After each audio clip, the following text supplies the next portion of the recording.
ప్రాణం ఉన్నా లేకున్నా పర్వాలేదు, ఆధార్ కార్డు ఉంటేనే మనిషిగా గుర్తిస్తామని అంటున్నాయి కేంద్ర రాష్ట్ర ప్రభుత్వాలు. ప్రభుత్వ పథకాలు, రాయితీలు, నగదు బదిలీకి ఆధార్ ఒకటే దిక్కుగా మారింది. యూనిక్ గుర్తింపు కార్డు దశ నుంచి ఆధార్ ఇంతింతై అన్నట్లుగా విస్తరించింది.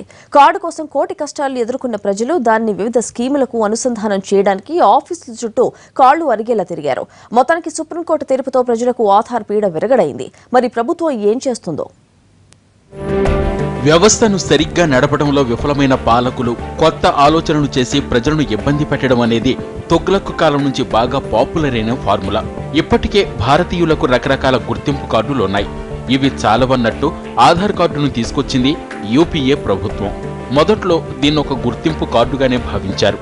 అయితే సంస్కరణల అమలు పేరుతో సబ్సిడీలకు కోతేసేందుకు ప్రభుత్వాలు దీన్ని వాటంగా వాడేశాయి. మొదట గ్యాస్ రాయితీలతో మొదలెట్టి ప్రజా పంపిణీ, రుణమాఫీ, పింఛన్లు, సంక్షేమ పథకాలు, ఇలా ప్రతి పథకానికి ఆధార్ని లింకు పెట్టాయి.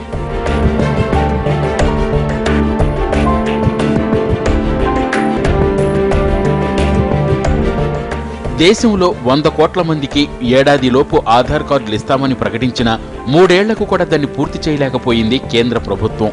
కార్డుల జారీ పూర్తి కాకుండానే పథకాలకు కార్డును ముడిపెట్టింది. దీంతో లక్షల మంది అర్హులకు పథకాలు అందలేదు. కార్డుల కోసం ప్రజలు కార్యాలయాల చుట్టూ తిరిగి వందల రూపాయలు నష్టపోయారు. కార్డులు రాక, పథకాలు అందక నానా ఇబ్బందులు పడ్డారు. ఆధార్ వచ్చిన తర్వాత సబ్సిడీల భారం భారీగా తగ్గడంతో ప్రతి స్కీమ్కి ఆధార్ని తప్పనిసరి చేస్తున్నాయి ప్రభుత్వాలు.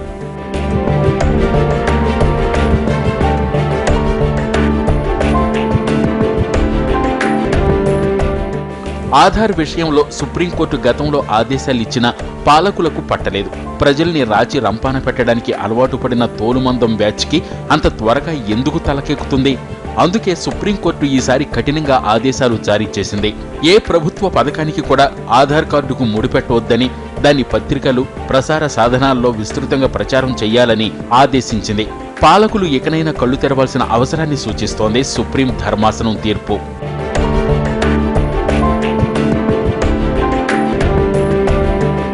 ఆధార్ కార్డులు, ఇతరతర నిబంధనలన్నీ పేద, మధ్యతరగతి వర్గాల వారికే. బలిసినోళ్లకు ఏ కార్డులు అవసరం లేదు. బ్యాంకులో లక్షల రూపాయలు రుణం కావాలంటే రైతులు ఆధార్ కార్డు ఇవ్వాలని కేకలు పెడుతున్న ప్రభుత్వాలు పారిశ్రామికవేత్తలకు కోట్ల రూపాయలు చేతికి ఎముకలేనట్లుగా ఇచ్చేస్తున్నాయి. ఎందుకీ తేడా? పెద్దోళ్లంటే పాలకులకు ఎందుకంత ప్రేమ? అధికారంలో ఉన్నవారు ఎకనైనా తమ మైండ్ సెట్ మార్చుకుంటే పాలకులకు, ప్రజలకు కూడా మేలు జరుగుతుంది.